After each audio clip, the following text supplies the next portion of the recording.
군대가 무너지기 시작하면 다음 표적은 언제나 자기 편입니다. 2025년 12월 19일 이후 서방 외교 전문 매체들이 캄보디아를 다루는 방식은 노골적으로 바뀌었습니다. 더 이상 국경 분쟁으로 부르지 않습니다. 군부가 정권을 지켜낼 수 있느냐의 문제로 접근합니다. 이 전환은 매우 위험한 신호입니다. 국제사회가 한 국가의 군대를 전쟁 주체가 아니라 불안정 요인으로 보기 시작했다는 뜻이기 때문입니다.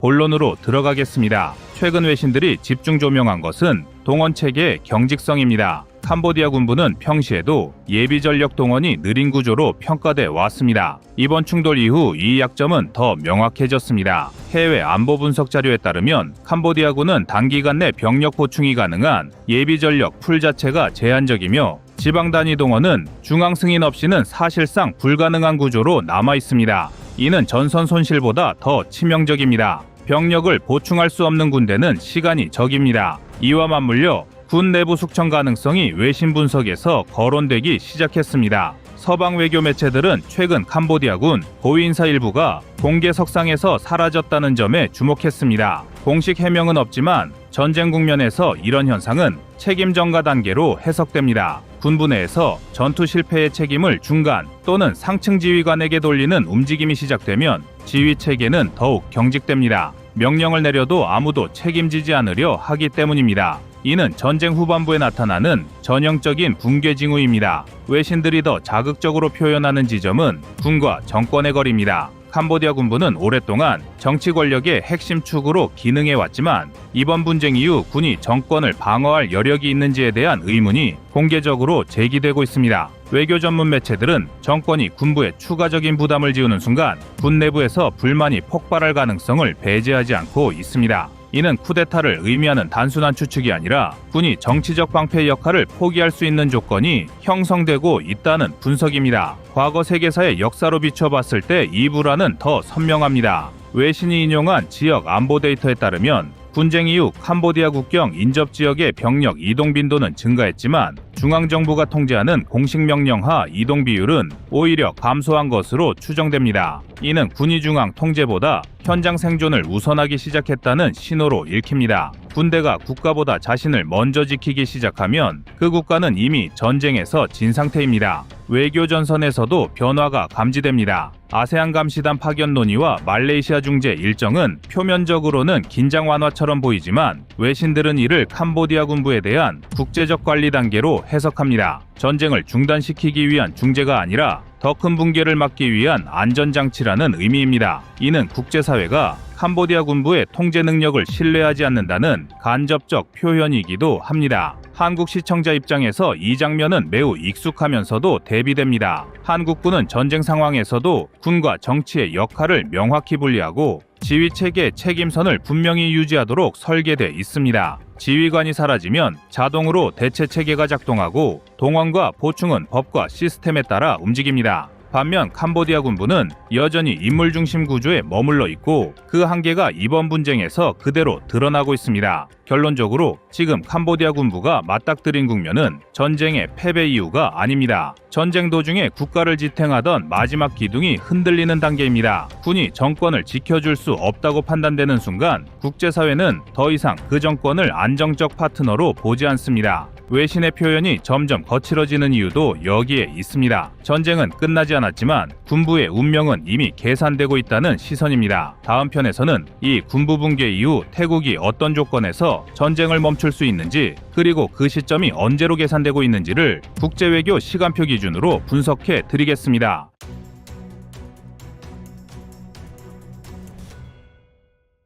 다음은 25년 3월 22일 대만 군사 기밀 유출 영상입니다.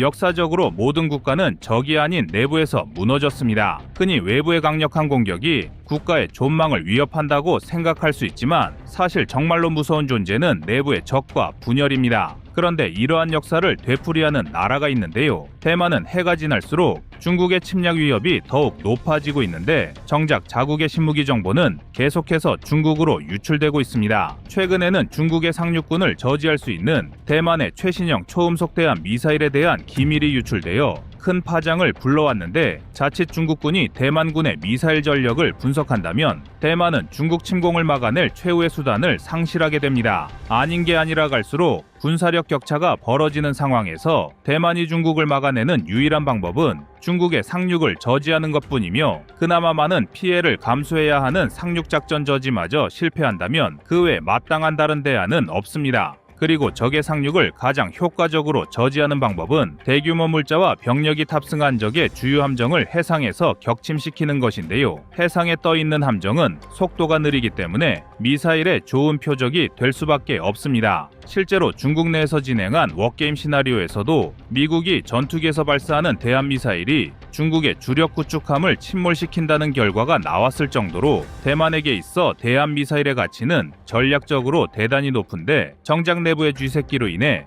이러한 전략적 이점을 모두 상실할 위기에 놓였습니다. 그런데 문제는 대만이 중국의 공격을 받게 되면 그 피해는 고스란히 우리 대한민국이 입게 된다는 것입니다. 중국과 대만의 전쟁이 발발하면 경제적으로 가장 많은 피해를 입는 나라는 1위가 대만이며 2위가 한국으로 예상될 정도로 우리가 받게 될 직접적인 피해는 상당할 것으로 전망됩니다. 오히려 전쟁 당사자인 중국보다 한국이 더 많은 손해를 입게 된다는 점에서 정신 못 차리는 대만의 민폐가 너무하게 느껴질 정도인데요. 내부에서 무너져 내리는 대만군의 실태는 기밀 유출에만 있는 것이 아닙니다. 대만은 자국 전력을 확충하기 위한 방위산업 측면에서도 온갖 불협화음이 터져나오고 있으며 최근 해상 승인 평가에 돌입한 하이쿤급 잠수함은 이러한 대만의 수많은 문제를 집대성한 잠수함이라 할 수 있습니다. 그래서 준비했습니다. 오늘은 안에서부터 무너지는 대만군의 실태를 분석하고 이를 통해 한국이 반면교사로 삼아야 할 점에 대해 알려드리겠습니다.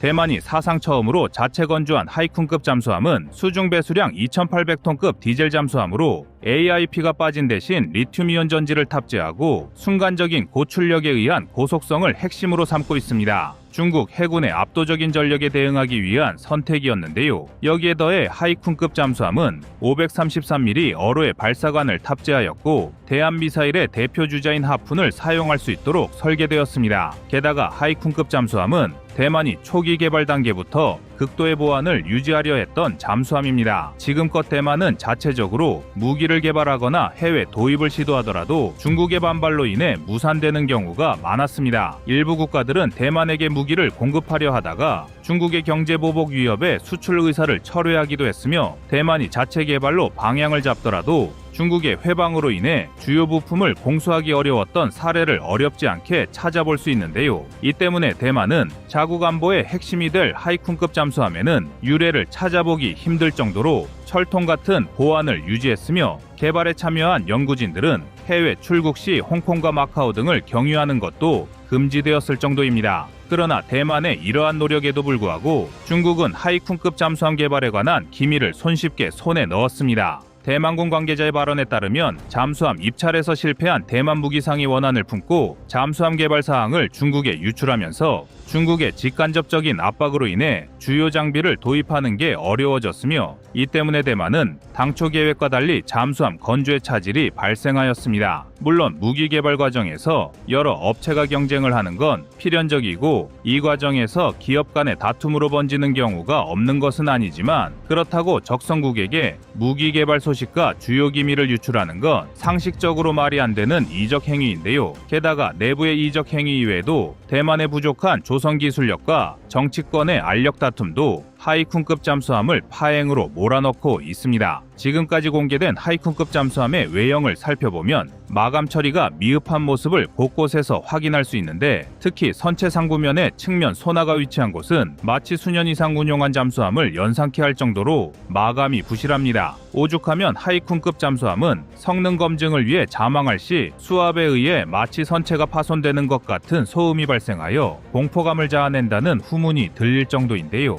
아직 실전 배치는 고사하고 각종 시험 운행이 진행되고 있는 최신 잠수함이 벌써부터 이런 평가를 받는다면 실전에서의 활약은 뻔할 것입니다. 또한 하이쿤급 잠수함은 일본함 이후 나머지 건조 수량마저 불확실하다는 문제를 안고 있습니다. 당초 대만은 도합 8척의 하이쿤급 잠수함을 건조하여 해군 전력을 강화할 계획이었지만, 현재는 후속함 건조 예산이 아예 책정되지 않아 앞으로의 사업 지속이 불투명한 상황을 맞이했습니다. 설령 기술적인 결함이 있더라도 예정된 후속함을 계속해서 건조할 수 있게 된다면 대만은 자체적인 기술 축적이 가능할 뿐만 아니라 자연스레 문제점을 개선하며 발전시킬 수 있는 기회를 얻게 될 텐데, 정치권의 알력 다툼은 이러한 기회를 완전히 빼앗고 있습니다. 한마디로 하이쿤급 잠수함은 대만 내부의 기밀 유출, 기술 부족, 정치권의 밥그릇 싸움을 하나의 잠수함의 집대성한 격이 되어버렸는데요. 그러나 여전히 정신을 차리지 못한 대만은 잠수함에 이어 자국 공군이 사용할 미사일 기밀까지 중국에 넘겨주고 있습니다. 또한 이 밖에도 대만군의 이적 행위는 끝없이 반복되고 있는데, 지난 2023년에는 중국으로부터 공작금을 받은 뒤 전쟁 발발 시 투항을 약속한 육군 고위 장교가 징역 7년 6개월을 선고받기도 했습니다. 그리고 이처럼 내부에서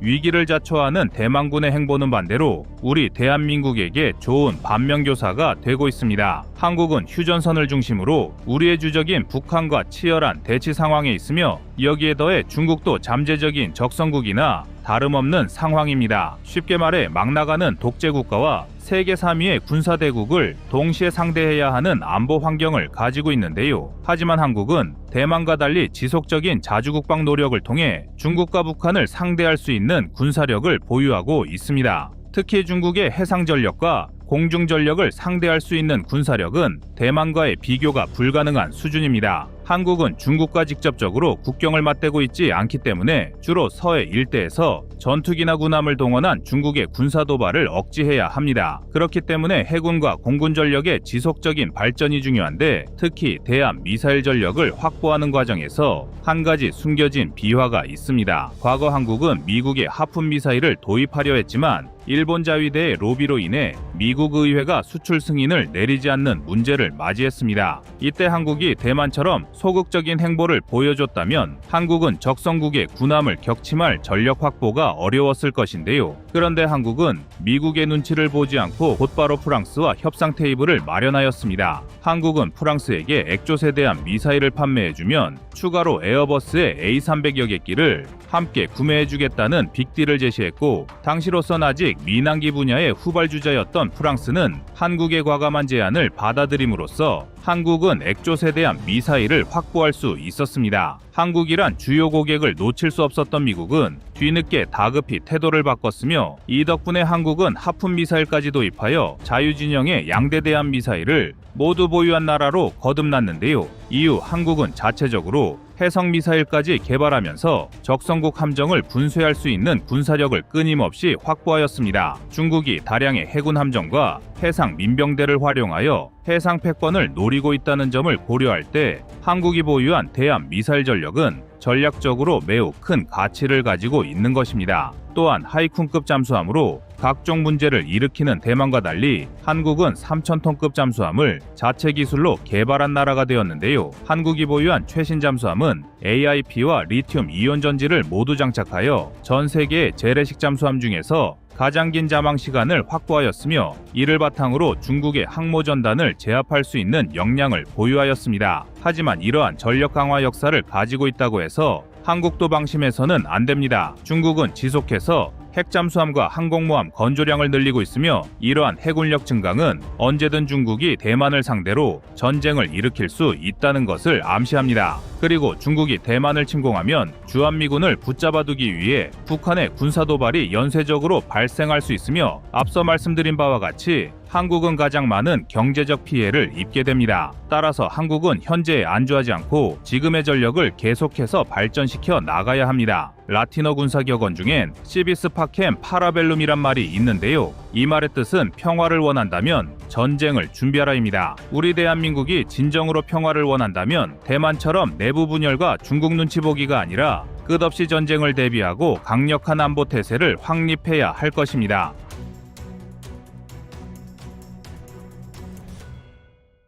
지금 동남아 국경에서는 아주 불길한 일이 벌어지고 있습니다. 12월 12일 이후 외신들이 동시에 헤드라인을 바꾸기 시작했습니다. 그 전까지는 국지적 충돌이라고 표현하던 매체들이 이제는 전선 확대, 무차별 공격, 사원 파괴, 야간 기습이라는 단어를 제목에 올리고 있습니다. 그리고 이 보도들은 한 방향을 명확히 가리킵니다. 바로 캄보디아군 지도부의 통제 불능 확전입니다. 로이터는 현재 전황을 태국이 점령해도 하루도 못 버티는 유동전장이라고 표현했습니다. 이 말이 나올 수밖에 없는 이유가 있습니다. 12일 이후 캄보디아군은 야간 침투조를 태국 점령지로 꾸준히 투입했고 일부 마을은 점령 탈환이 하루 2, 3회 반복되는 상황까지 벌어졌습니다.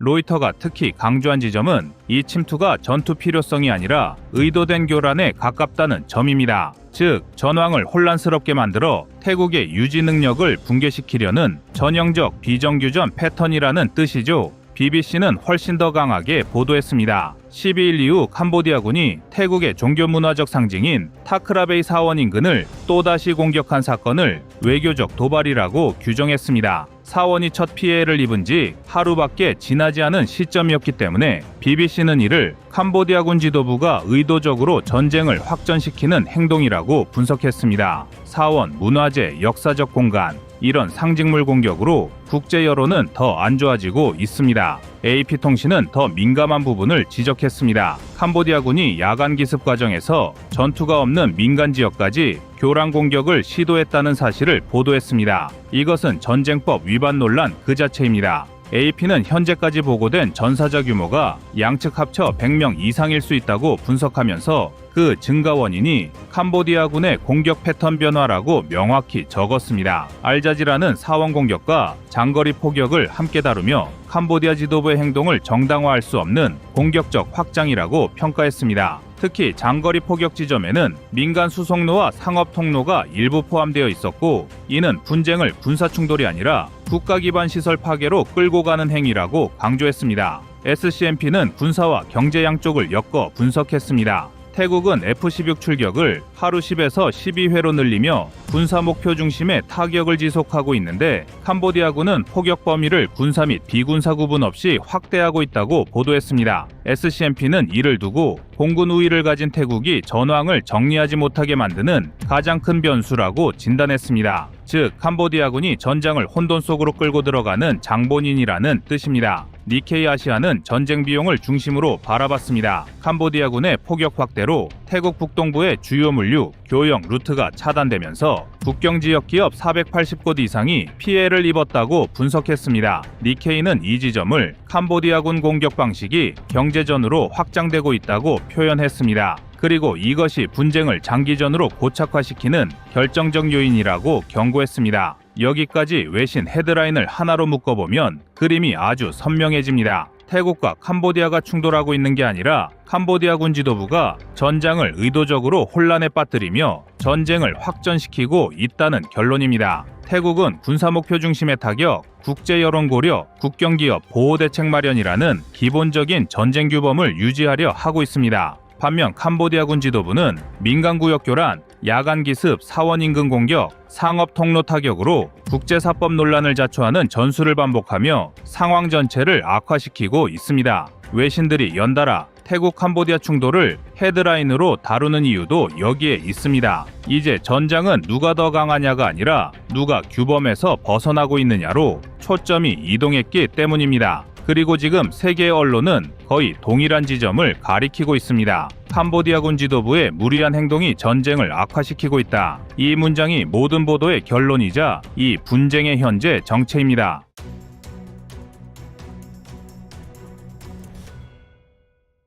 다음은 25년 10월 16일 캄보디아 사태 한방의 정리 영상입니다.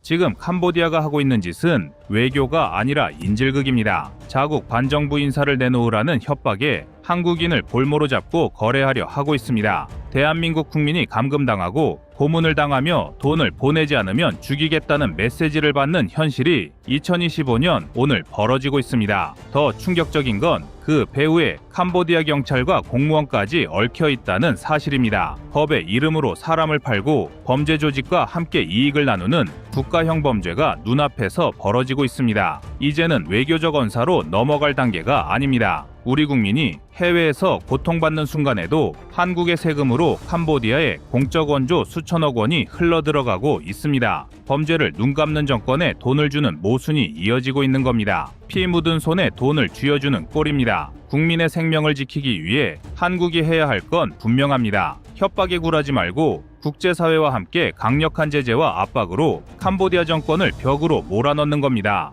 더 이상 한국인을 돈벌이 수단으로 삼는 나라에 면죄부를 줘선 안 됩니다. 누군가의 아들, 딸, 형제가 지옥 같은 방 안에서 울부짖는 지금 대한민국은 그 이름에 걸맞게 끝까지 지켜주는 나라여야 합니다. 캄보디아가 지금처럼 범죄의 온상이 된 이유는 단순히 치안 부재 때문이 아닙니다. 그 뿌리는 국가구조 자체의 부패에 있습니다. 40년 넘게 집권한 훈센 일가의 장기 독재 아래 권력은 곧 돈이 되었고 경찰과 군은 범죄 조직의 보호막으로 변했습니다. 2010년대 이후 중국의 막대한 투자가 유입되면서 상황은 더욱 악화됐습니다. 1대1로 사업 명목으로 들어온 중국 자본이 카지노, 부동산, 도박 산업으로 흘러들었고 그 자금의 뒤를 따라 범죄 조직이 들어왔습니다. 2019년 캄보디아가 온라인 도박을 금지하자 그들의 수익권이 끊겼고 범죄 조직들은 기존 카지노 건물들을 개조해 스캠 컴파운드로 전환했습니다. 이곳에서 인신매매, 강제노동, 보이스피싱이 결합된 디지털 노예 산업이 태어났습니다. 지금은 최소 53개 이상의 단지가 운영되고 있고 15만 명 이상이 감금 착취되고 있습니다.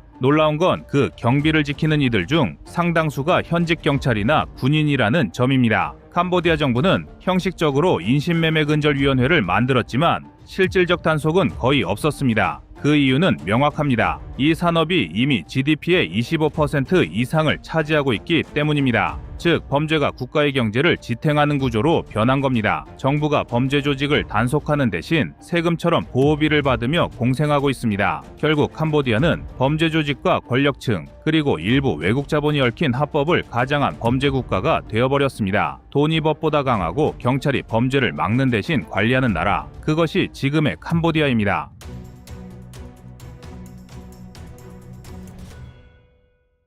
캄보디아가 한국인을 향해 칼끝을 들이민 순간 서방 언론은 먼저 경고했습니다. 영국 가디언은 10월 14일 보수익 구직 미끼에 걸려 캄보디아에서 감금과 고문 끝에 숨진 한국인 대학생 사건을 정면으로 다루며 2025년 들어서만 한국인 대상의 납치 및 감금 신고가 330건을 넘었다고 보도했습니다. 이 기사는 사건의 무대가 범죄 허브로 악명 높은 깜포주 복고르산 일대라는 점을 짚으며 캄보디아 당국이 중국계 조직을 포함한 사이버 사기 카르텔을 단속하겠다면서도 실효적 변화가 없다고 비판했습니다. 한국이 전력 투입에 준하는 외교 총력을 선언하자 캄보디아는 수사 협력을 말로는 약속했지만 현장 체감은 다르다는 분위기입니다. 문제의 본질은 구조적으로 돈이 모이는 지점에 있습니다. 로이터는 10월 15일 한국 외교부가 포이펫과 바벡 같은 국경 도시와 복고르산 일대를 코드블랙에 준하는 여행금지 및 강력 경보로 묶으며 즉시 철수와 방문 취소를 권고했다고 전했습니다. 단지 몇 건의 강력 사건 때문이 아닙니다. 한국 정보 치안 라인까지 투입될 정도로 가짜 채용, 여권 박탈, 온라인 사기, 강제노동, 몸값 갈취로 이어지는 산업화된 범죄 생태계가 한 나라의 특정 지역을 장악했기 때문입니다.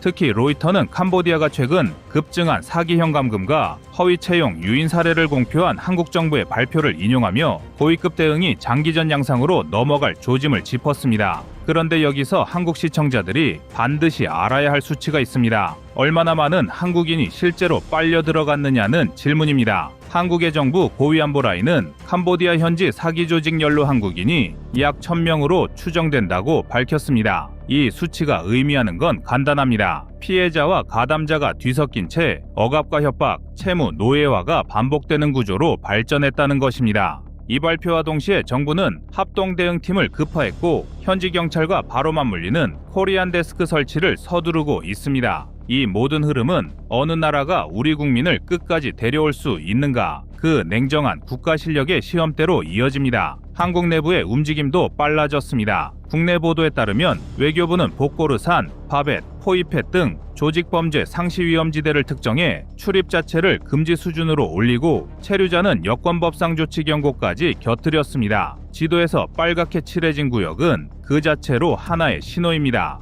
여기는 전장과 다르지 않다는 경고죠. 실제로 깜폿, 시아누크빌, 푸놈펜 일부 지역은 건물 외벽을 높이고 철조망과 CCTV를 설치하고 무장 경비를 갖춘 감금형 빌딩이 밀집해 있습니다. 일종의 사이버 노예 단지처럼 돌아갑니다. 여기서 한국인은 왜 표적이 되었을까요? 한국은 온라인과 모바일 금융 활용률이 높고 대포통장이나 가상자산 계정 등 범죄에 쓰일 계좌와 아이디를 확보하기 쉽다는 인식이 퍼져 있기 때문입니다. 여기에 월 1,000만 원류의 허황된 제한이 청년층의 불안 심리를 파고들며 클릭 한 번 티켓 한 장으로 지옥문을 넘게 만듭니다. 이 포획 착취 모델은 한국의 높은 디지털 금융 접근성과 역설적으로 잘 맞물리며 돈 되는 표적이라는 최악의 레이블을 우리에게 붙였습니다. 그리고 이런 내용으로 우리 국민들의 공분이 하늘을 찌르고 있습니다. 하지만 국내의 공분만으로는 부족합니다. 지금 우리가 마주한 사태는 더 이상 남의 일이 아닙니다. 우리 국민이 외국 땅에서 납치 감금당하고 돈을 강요당하는 현실 앞에서 정부의 첫 번째 임무는 단 하나, 국민의 생명을 지키는 것입니다. 먼저 가장 즉각적이고 가시적인 신호로서 공적 개발 원조와 차관 지급을 전면 보류해야 합니다. 약속된 공적 자금이 현지 권력층이나 범죄 구조에 흡수되는 것을 방치할 수는 없습니다. 피해자 송환과 감금시설 폐쇄가 공식 확인될 때까지 자금 집행을 멈추는 것은 우리 국민을 건드리면 대가를 치른다는 명백한 경고입니다. 다음으로 인신매매 사기, 연루 의심자와 결탁 관료, 연루 기업들을 대상으로 블랙리스트 작성과 자산 동결, 비자 발급 중단, 입국 금지, 인터폴 적색 수배 요청을 즉시 병행해야 합니다. 이들에 대한 국제적 추적과 국내 자산 봉쇄는 그들의 숨통을 틀어쥐는 핵심 수단입니다. 금융 암호 자산을 통한 돈주를 차단하는 조치는 범죄 경제의 심장을 겨냥하는 것입니다. 금융당국과 은행, 거래소가 공조해 의심 송금과 지갑을 추적 동결하고 대포 통장 루트를 봉쇄하면 범죄 조직의 수익 구조는 빠르게 무너집니다. 돈줄이 막히면 감금과 착취의 실질적 동력이 사라집니다. 국경과 항만, 항공로를 촘촘히 통제해 인신매매 이동로를 봉쇄해야 합니다. 국제회사기구, 항공당국, 주요 항공사, 그리고 아세안, 미, 일 등과 연합해 의심선박 항공편의 입항과 환적을 차단하면 범죄는 고립됩니다. 이 과정에서 유엔 인터폴의 공조로 합법성을 확보해야 합니다. 현장 대응력을 강화해 코리안 데스크를 즉각 증원하고 합동수사팀을 가동해 우리 수사관이 초기부터 현장 증거를 확보하도록 해야 합니다. 디지털 포렌식과 영장 집행 지원을 상시화해 증거 훼손을 막아야 하며 인질의 생명이 위협받는 비상 상황에는 동맹국가의 사전 협의에 따라 특수구출 작전도 실행 가능한 상태로 준비해야 합니다. 국제무대에서는 엠네스티, 유엔, 주요 국가 자료를 공유해 스캠 컴파운드 실태를 폭로하고 유엔 인권이사회 G7, 아세안에서 공식 의제로 끌어올려 캄보디아의 정치적, 경제적 고립을 가속화해야 합니다. 국제적 시선은 그 자체로 강력한 제재 수단입니다. 국내적으로는 해외 구직 알선 규제를 강화하고 구직 플랫폼 감시를 강화하며 피해자 귀환 시 신속 보호, 심리 치료, 법률 지원 패키지를 가동해 재피해를 막아야 합니다. 젊은이들의 절박함을 악용하는 범죄의 공급을 철저히 차단하는 것이 근본적 해결입니다.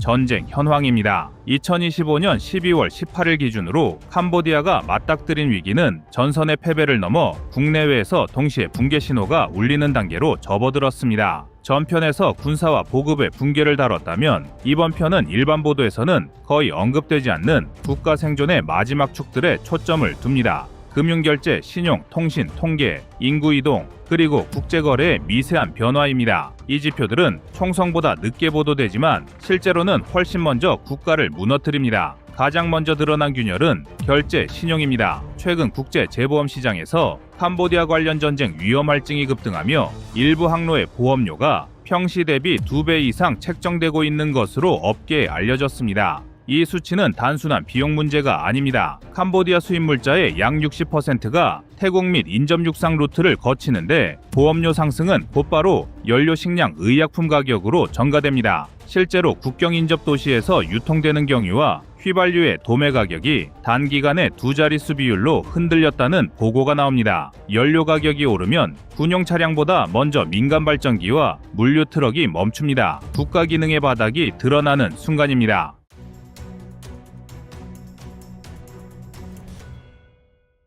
통신과 전력의 불안정성도 수치로 확인됩니다. 민간 위성 데이터 분석을 기반으로 한 해외 군사정보 커뮤니티에서는 북서부 접경 지역의 야간 조도 지수가 평시 대비 눈에 띄게 하락했다고 평가합니다. 이는 대규모 정전이 아니라 발전기 가동 시간이 끊기고 교대 주기가 무너졌다는 의미로 해석됩니다. 군 통신은 안정적인 전력과 중계 노드가 핵심인데 일부 구간에서 통신 공백이 반복되면 지휘 통제의 평균 응답 시간이 체감상 2배 이상 늘어납니다. 전투에서 보고가 늦어지는 순간 병력 손실보다 더 큰 혼란이 발생합니다. 이 단계는 이미 되돌리기 어렵습니다. 인구 이동의 질도 변했습니다. 1편에서 언급된 이재민 규모가 양적 붕괴라면 이번 단계는 질적 붕괴입니다. 최근 이동 패턴을 보면 단기 대피가 아니라 장기 이탈이 늘고 있다는 분석이 나옵니다. 국경 지역에서 수도권으로 이동하던 흐름이 멈추고 일부 인구는 제3국 취업 루트를 모색하는 방향으로 바뀌고 있습니다. 이는 전쟁이 끝나도 쉽게 돌아오지 않는 인구가 늘어난다는 뜻입니다. 노동력 유출은 통계에 잡히기까지 시간이 걸리지만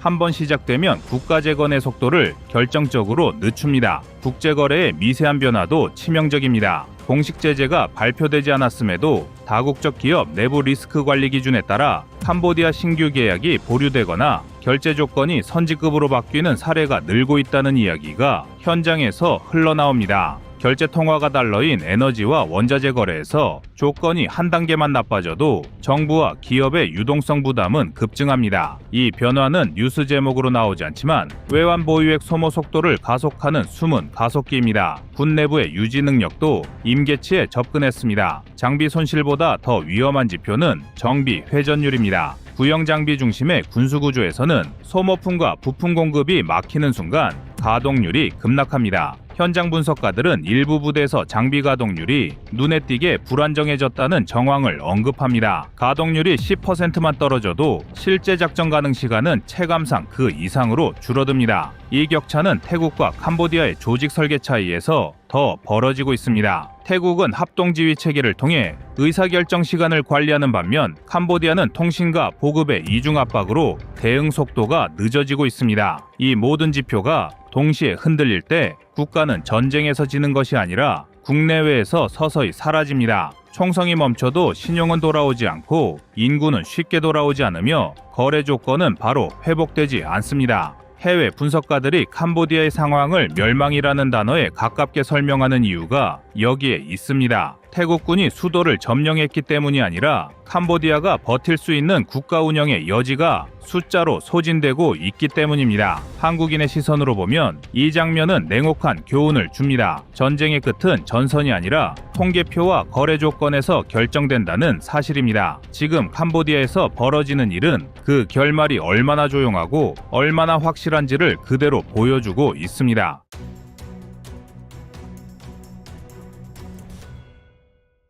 다음은 25년 12월 10일 태국, 캄보디아가 싸우는 이유 영상입니다. 태국과 캄보디아의 전장은 처음부터 균형이 맞지 않았습니다. 국경에서 첫 포성이 울린 순간 태국군은 지상교전이 아니라 공군전으로 판을 돌려버렸고 그 장면을 가른 핵심이 바로 전투기 존재 여부였습니다. 캄보디아는 전투기 전력이 비어있는 상태라 하늘을 방어할 선택지가 없었고 태국은 F-16과 그리펜을 초반부터 투입해 지휘소와 드론 통제소를 정밀 타격하며 캄보디아의 눈과 귀를 먼저 끊어냈습니다. 이 흐름은 지상전의 양상도 바꿔놓았습니다. 캄보디아가 BM-21 다연장 로켓과 구형 포병을 대량 발사해도 태국은 포병 관측용 드론을 앞세워 위치를 즉시 특정했고 곧이어 F-16이 마크 82 무유도 폭탄을 투하하면서 포대를 하나씩 지워버리는 구조가 반복됐습니다. 캄보디아군이 드론 재밍 장비를 들고 대응하려 했지만 전자전 체계와 항공작전 지휘망의 격차가 워낙 커서 전세를 뒤집지는 못했습니다. 결국 캄보디아가 선택할 수 있는 전술은 국경 일대를 지뢰와 부비 트랩 지대로 만들고 태국군의 전진 속도를 늦추는 방식뿐이었습니다. 실제로 7월 교전 당시 태국군 병사가 지뢰를 밟아 중상을 입은 사건이 갈등의 도화선이 됐고, 이번 12월 교전에서도 캄보디아군의 지뢰 의혹을 태국이 강하게 제기하며 공습 명분으로 삼았습니다. 여기에 두 나라의 정치와 경제가 서로 엮이면서 갈등의 속도는 더 빨라졌습니다. 태국은 패통탄 총리의 녹취 유출 사건 이후 군부와 왕실 강경파 중심의 권력 재편이 일어나면서 대외적으로 물러설 여지를 잃었고, 캄보디아는 훈센 가문이 수십 년 동안 장악해온 국경 카지노 수익에 태국의 카지노 합법화 정책이 직접 충돌하면서 후퇴할 수 없는 경제적 압박을 받았습니다. 국경 도시 포이펫을 중심으로 캄보디아에는 200곳에 가까운 카지노가 허가되어 있고, 수익의 80% 이상이 태국 손님에게서 나오는 구조라 태국의 합법 카지노가 열리면 경제 기반이 흔들릴 수밖에 없는 상황입니다. 이 경제 충격이 곧 정치적 위기로 이어질 수 있기에 캄보디아 지도부는 양보 없는 강경 대응을 선택하게 됩니다. 이렇게 전투기, 포병, 드론 같은 군사적 요소와 권력 재편, 카지노 자본, 국경 지도 문제까지 엮이며 전장은 단순 충돌이 아니라 서로의 약점을 겨누는 복합 갈등으로 변했습니다. 태국은 군사력을 바탕으로 단기간 내 캄보디아 전력을 약화시키려 하고, 캄보디아는 지상 저항과 국제사회 여론전에 기대어 시간을 끌며 피해를 최소화하려는 구도를 형성했습니다. 이 비대칭 구조가 유지되는 한 전황은 계속 태국 쪽으로 기울 수밖에 없고, 캄보디아의 억지력은 더 약해지는 악순환이 이어지고 있습니다.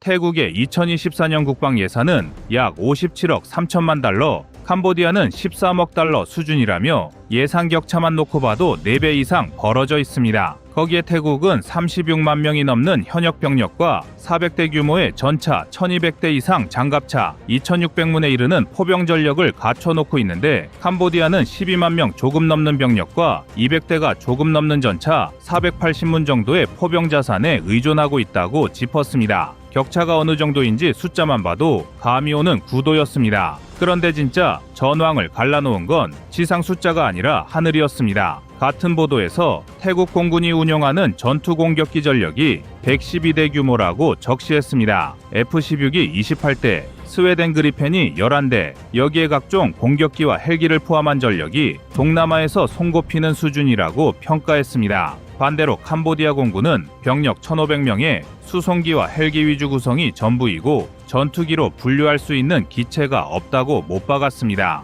이 숫자 하나가 이번 사태의 성격을 거의 설명해버리는 지점이었습니다. 캄보디아 입장에선 태국이 F-16 한 편대만 띄워도 하늘에서 대응할 방법이 없고 결국 지대공포나 구식 대공화기로 버티다가 얻어맞는 수밖에 없는 구조라는 뜻이기 때문입니다. 같은 시점에 영국의 유력 일간지 가디언은 국경 충돌을 다루면서 사망자가 30명 안팎, 부상자 수십 명, 피난민은 15만 명 이상으로 추산된다고 정리했습니다. 숫자 그 자체도 충격적이지만 문제는 이게 불과 며칠 사이에 벌어진 피해라는 점이었습니다. 이 신문은 특히 7월에 있었던 5일간의 교전에서 48명이 숨지고 30만 명이 넘는 주민이 피난했던 전례까지 함께 꺼내놓으면서 이번 사태가 다시 그 규모로 번질 위험이 크다고 평가했습니다. 전투기는 하늘에 떠 있고 포탄은 땅에 떨어지지만 실제 피해는 국경마을이 대신 떠안는 모습이 외신 기사 곳곳에 반복됐습니다. 학교와 병원이 문을 닫고 주유소, 편의점과 마을 상점들이 로켓탄과 포탄에 맞아 불길을 뿜어 올렸고 놀이터 대신 방공호로 뛰어들어가는 아이들 모습이 현지 영상으로 전해졌습니다. 태국 측에서는 캄보디아의 BM-21 다연장 로켓과 중국제 장거리 로켓이 태국 쪽 공항과 병원을 겨냥했다고 주장했고, 캄보디아 쪽에서는 태국이 민간인 거주지와 카지노 단지를 집중 폭격해 경제 기반을 무너뜨리려 한다고 반발했습니다. 그 사이에서 한 가지 사실만은 확실했습니다. 캄보디아는 전투기를 한 대도 띄우지 못한 채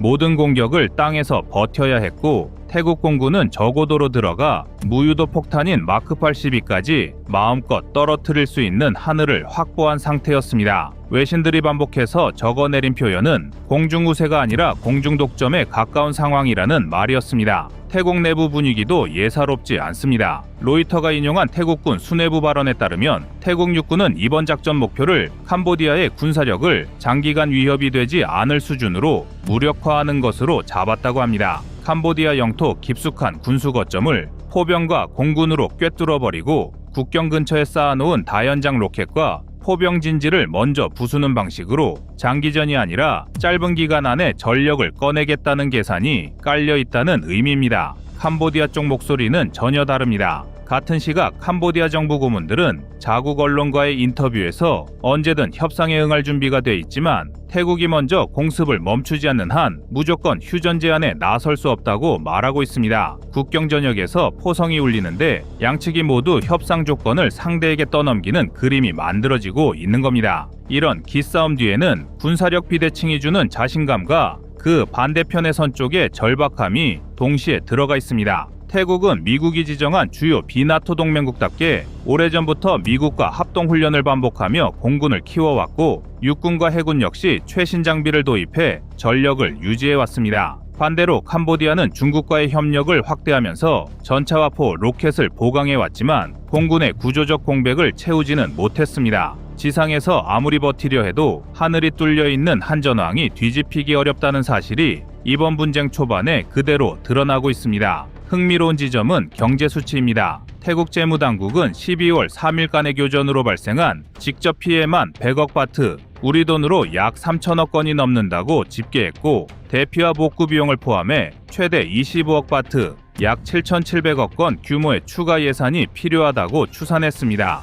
군사력을 믿고 공습 버튼을 누른 쪽도 피를 흘리는 구조인 셈인데 그럼에도 불구하고 태국 정치권과 군수 내부는 캄보디아 군사력을 이 기회에 확실히 꺾어놓겠다는 메시지를 연이어 던지고 있습니다. 수십 년 동안 쌓여온 국경 분쟁, 프랑스가 남기고 간 애매한 지도, 프레아비어 사원 주변에서 반복된 충돌, 거기에 국경 카지노 이권과 내부 정치 갈등까지 겹치면서 지금 태국과 캄보디아 국경에서 벌어지는 싸움은 더 이상 포성만의 문제가 아니라는 게 외신과 현지 언론의 공통된 결론입니다. 그리고 그 복잡한 이해관계의 한가운데서 전투기라는 한무기 체계의 유무가 두 나라의 협상력과 생존 가능성을 가르는 잔인한 기준선으로 떠오르고 있습니다.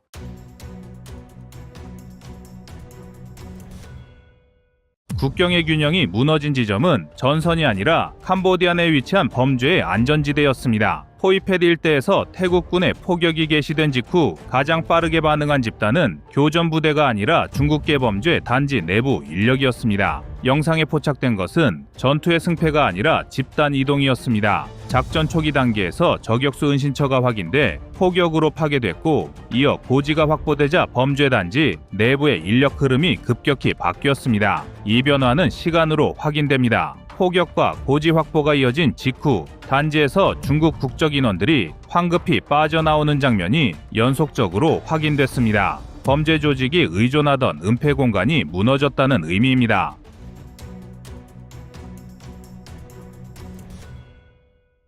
전개 과정은 수치로도 드러납니다. 태국군은 포이펫 전선에서 전사자 22명이 발생했고 헬기 착륙 과정에서 기체가 크게 흔들리며 4명이 부상을 입었습니다. 즉각적인 손실이 있었음에도 지상 압박은 멈추지 않았습니다. 장갑차 전면에 원목을 덧대 즉석 방어를 구성한 채 진지를 전진 배치했고 범죄 단지 인접 지역까지 접근했습니다. 임시 방어는 작전의 긴급성을 보여주는 동시에 물러서지 않겠다는 의지를 드러낸 선택이었습니다. 전선은 곧 민간 공간과 맞닿았습니다. 국경에서 약 1km 떨어진 트모르다 마을에 태국 해병대가 진입해 주택가 수색을 진행했습니다. 같은 시기 바탐방 주거 지역에서는 폭격이 이뤄졌고 건물 파괴와 함께 중국 국적 인원 1명이 치명적인 부상을 입었다는 보고가 나왔습니다. 태국 측은 캄보디아군이 마을을 군사적으로 활용했다고 밝혔습니다. 이 장면은 범죄 단지와 주거 지역, 전투 공간이 겹쳐진 현실을 그대로 보여줍니다. 범죄 조직이 민간 공간을 방패로 삼아온 구조가 압박을 받는 순간이었습니다. 캄보디아군의 대응은 화력 집중으로 나타났습니다. 거주 지역 인근에서의 포격 장면이 확인됐고 BM-21 다연장포가 180발 이상 발사된 것으로 집계됐습니다. 국경 언덕에서는 RPG 공격이 이어졌고 사용된 무기는 중국산 69식 대전차기였습니다. 단기간에 집중된 화력은 전선을 뜨겁게 만들었지만 동시에 범죄 단지 주변의 위험도를 폭발적으로 끌어올렸습니다. 범죄 조직 입장에서는 머무를수록 손실이 커지는 환경이 조성된 것입니다. 공중과 지상에서의 압박은 병행됐습니다. 태국군은 F-16 전투기를 투입해 캄보디아 측 기지에 대한 공습을 전개했고 지상에서는 험비 차량에 40mm 유탄 발사기를 장착한 병력이 진지를 압박했습니다. 이에 맞서 캄보디아군은 국경 인근에서 태국군 드론을 2차례 격추했다고 발표했고 자폭 드론을 공개했습니다. 그러나 범죄단지 내부에서 나타난 반응은 군사적 과시가 아니었습니다. 그들은 방어가 아니라 이탈을 선택했습니다. 이탈의 속도는 범죄 조직의 판단 기준을 드러냅니다. 총격이 이어지는 상황에서도 가장 먼저 빠져나간 것은 핵심 인력으로 보이는 집단이었습니다. 이는 현금 흐름과 인력 보호가 동시에 붕괴됐음을 의미합니다. 범죄 단지는 물리적 시설보다 네트워크에 의존합니다. 포위펫에서 확인된 집단 도주는 그 네트워크가 더 이상 안전하지 않다는 판단이 내려졌다는 증거입니다. 그동안 국경을 넘나들며 여러 국가들에게 수많은 피해를 쌓아 올렸던 조직들이 이제는 스스로의 생존부터 계산하며 흩어지고 있다는 사실이 이 전장의 가장 큰 성과입니다. 전화와 메시지로 사람의 삶을 조각내던 손길은 포위펫의 총성에 맞춰 동시에 굳어버렸습니다. 위협하던 목소리는 신호가 끊긴 채 사라졌고 지휘하던 명령은 전달되지 못한 채 공중에서 붕괴됐습니다. 밤을 지배하던 그들의 리듬은 깨졌고 남은 것은 탈출 경로를 서로 빼앗는 혼란뿐이었습니다. 안전하다고 믿던 담장은 공포의 벽으로 바뀌었고 숨던 곳은 곧 포위의 좌표가 됐습니다. 전쟁의 비극 속에서 확인된 것은 범죄의 오만이 어떻게 무너지는가였습니다. 국경 뒤에 숨어 있으면 영원히 닿지 않을 것이라는 착각이 산산이 깨졌고 중국계 불법 조직은 버티지 못한 채 스스로 해체를 선택했습니다. 도주가 명령이 되고 침묵이 유일한 방패가 되는 순간 범죄는 이미 패배했습니다. 이것이 진짜 참교육입니다. 누군가를 처벌했기 때문이 아니라 범죄가 숨쉴 공간을 완전히 잃었기 때문입니다. 포위펫에서 벌어진 이 장면은 오래 기억될 것입니다. 범죄자들이 끝내 두려워한 것은 법의 문구가 아니라 더 이상 도망칠 곳이 없다는 냉혹한 현실이었기 때문입니다.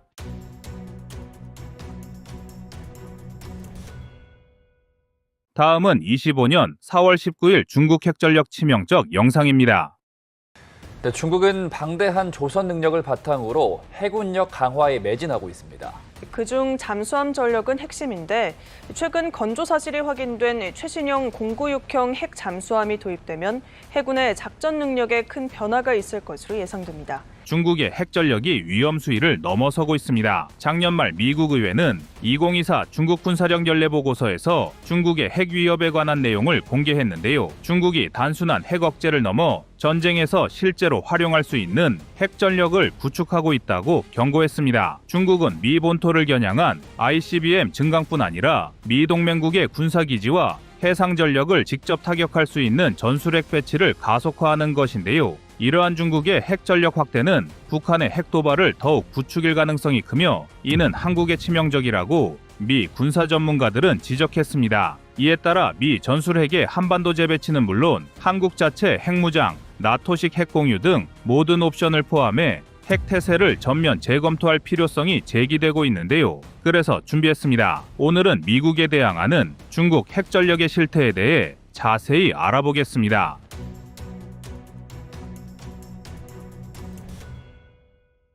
세계 핵과학자 회보가 발행한 핵무기 관련 보고서에 따르면 미국은 현재 3,708개의 핵탄두를 비축하고 있는 것으로 추산되며 퇴역을 위해 해체를 기다리고 있는 1,336개의 탄두를 포함하면 핵탄두의 총 재고는 약 5,044개에 달한다고 합니다. 그러나 약 1,938개가 예비자산, 즉 기술적이나 지정학적인 만일의 사태에 대비하기 위한 용도로 비밀무기고에 저장되어 있어 실제 배치된 탄두는 약 1,770개에 불과합니다. 그렇다면 중국의 핵전력은 어떨까요? 중국은 아직까지 미국과 비교하기엔 핵탄두의 수나 기술적인 완성도에서 한참 뒤떨어져 있으며 러시아에도 한참 못 미치는 수준이라는 평가가 많은데요. 그러나 중국은 이미 올해 중반 가용 가능한 핵탄두가 600개를 넘어섰습니다. 작년 500개에서 100여 개나 늘어난 것인데요. 미국 방부는 중국이 이런 추세로 가면 2030년까지 1000개가 넘는 핵탄두를 보유하게 된다고 전망하고 있습니다. 이뿐만이 아닙니다. 핵탄두를 실제 활용하기 위한 수단 역시 강화되고 있는데요. 중국은 기존 홍식스에서 진화한 홍식스M 폭격기에 핵미사일 탑재가 가능하도록 개량했으며 대형 핵폭격기 홍20의 현장 배치 역시 속도를 내고 있습니다. 그렇다곤 해도 실제 핵무기를 운용하기 위한 경험이나 기술 노하우 등은 부족한 것이 사실입니다. 전술의 뜻, 중국은 핵 투발이 가능한 폭격기 홍식스를 보유 중인데 이 기종은 구소련의 투폴레프 16을 기반으로 한 전략 폭격기로 공중급유 능력에 장거리 순항 미사일 등 다양한 무기 탑재 옵션으로 활용도가 높은 폭격인데요. 역시나 스텔스 기능이 없는 데다 미국과 러시아의 폭격기에 비해 기술적인 측면과 완성도가 떨어지는 것으로 알려져 있습니다. 잠수함에 탑재된 SLBM도 미국과 러시아산과 비교하면 사거리가 짧은 데다 잠수함은 운용한 역사가 짧아 이를 실전에서 사용하는 것은 아직 시기상조라는 평가를 받고 있습니다. 대륙간 탄도미사일에서 열세는 이어지고 있습니다. 중국산 둥펑 31, 둥펑 41 등 다탄두 기술이 적용된 최신 미사일을 갖고는 있으나 러시아산 미사일보다 아직도 성능이 떨어지는 데다 실전 경험이 없다는 것이 중국 인민군의 가장 큰 약점으로 꼽히고 있습니다. 이런 미국의 수적, 기술적 우위는 여러 곳에서 드러나고 있는데요. 미국은 강화된 핵전력을 토대로 러시아와의 관계를 재설정하려 하고 있으며 중국과의 핵 경쟁에서도 큰 차로 앞서고 있다고 자신하고 있습니다. 흔히 3대 핵전력으로 대륙간 탄도미사일 ICBM과 핵잠수함, 그리고 장거리 핵 폭격기를 꼽는데요. 이처럼 전 분야 걸친 중국의 발전은 실로 놀랍습니다. 중국은 지난 20년간 재래식 및 핵탄두 탑재형 극초음속 미사일 기술을 크게 발전시켜 이 분야 원조라 할 수 있는 러시아조차도 긴장하게 만들고 있습니다. 스톡홀름 국제평화연구소가 공개한 보고서에서도 중국의 핵 증강에 대한 두려움이 드러나 있습니다. 보고서에 따르면 작년 기준 전 세계에 분포한 총 12,121개의 핵탄두 중 9,485개가 군사용이라고 하는데요. 현재 중국이 건설 중인 약 350개의 핵탄두 보관용 사일로 규모 등으로 추정해봤을 때 향후 10년 내 대륙간 탄도미사일에 장착할 수 있는 핵탄두가 650에서 1,200개로 늘어날 수 있다고 전망하고 있습니다. 물론 중국은 미국의 이러한 평가에 강력히 반발하고 있습니다. 미국의 보고서는 편견에 기반한 중국 위협론이며 자국의 군사적 패권을 유지하려는 핑계라는 것이 중국의 주장인데요. 그러나 이 말을 곧이곧대로 믿는 사람은 없습니다. 중국의 그간 평판이나 행동으로 봤을 때 국제사회에서 중국의 핵 증강이 단순한 방어 논리를 넘어 패권 야욕을 드러낸 조치라는 평가가 지배적입니다. 특히 중국이 핵탄두 및 ICBM 보유량을 급격히 늘리는 것은 아시아 태평양 지역에서 미국을 견제하고 동남아 및 한반도 등 전략적 요충지에서의 영향력을 확대하려는 의도로 해석될 수밖에 없는데요. 하지만 세계 패권을 놓고 경쟁하는 미국과 중국의 신경전은 갈수록 격화될 것으로 보이며 중국의 군사력 증강은 대한민국에도 심각한 도전 과제를 던지고 있습니다. 중국의 핵탄두 및 ICBM 증강은 한반도와 동북아 전체의 전략적 불안정을 초래할 수 있으며 이는 한국의 안보 및 군사정책에도 직접적인 영향을 미치고 있습니다. 중국의 ICBM과 극초음속 미사일은 한반도를 포함한 동북아 전역을 사정권에 두고 있다는 점에서 기존의 북한 핵 위협에 더해 또 다른 차원의 군사적 압박을 의미하는데요. 실제로 지금도 중국은 약 250개의 ICBM을 보유하고 있으며 이 역시도 향후 10년 동안 급증할 것으로 보여 800개의 미국과 1244개의 러시아를 뛰어넘을 것으로 분석되고 있습니다. 단순 핵탄두 보유량으로 봤을 때도 2024년 1월 기준 중국의 핵탄두 보유량은 500개로 추정되며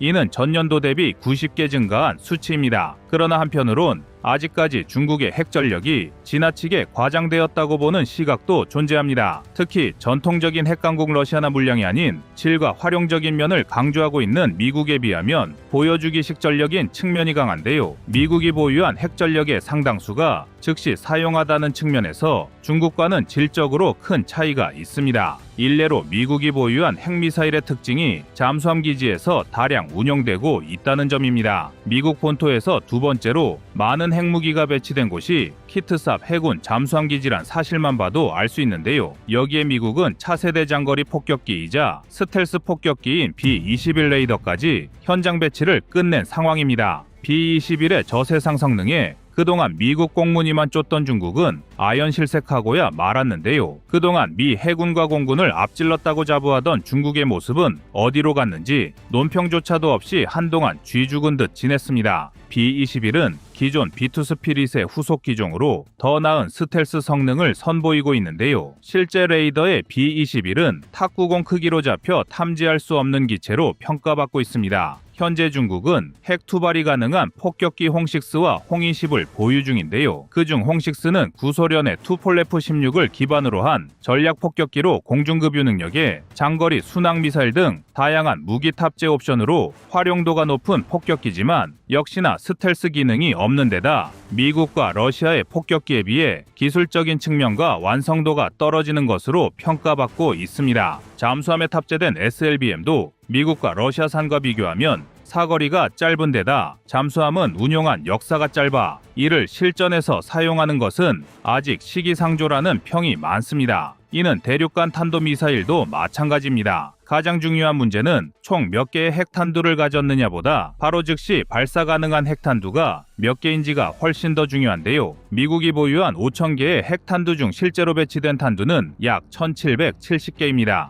이 중 400개는 지상 기반 대륙간 탄도미사일로 배분되었으며 약 970개는 잠수함 발사 탄도미사일, 300개는 미국 폭격기 기지에 각각 분산 배치되었는데요. 나머지 100여 개가 세계 곳곳에 저장되어 있습니다. 중국이 신경 쓰는 고민거리 역시 즉시 가동 가능한 핵탄두 숫자 외에 핵탄두의 위치도 있습니다. 미국은 유럽 5개국의 24개 공군기지와 지하저장고에 핵탄두를 배치, 비밀리에 관리하고 있는데요. 중국의 핵 위협이 증가함에 따라 미국산 핵탄두는 중국 주변국으로 분산 배치될 가능성이 점점 커지고 있습니다. 그러나 미국의 핵 자산은 어디까지나 미국의 것이고 우리가 직접 소유한 것이 아니기에 대한민국이 완벽한 전력 우위와 전쟁 억지력을 가졌다고 보기는 어렵습니다. 따라서 미국과의 협력도 중요하겠지만 무엇보다 자체 역량 강화, 자주 국방이 그 어느 때보다 중요하다 할 수 있는데요. 박정희 정부부터 문민 정부에 이르기까지 핵무장을 염원하는 우리 정부의 입장은 언제나 한결같았습니다.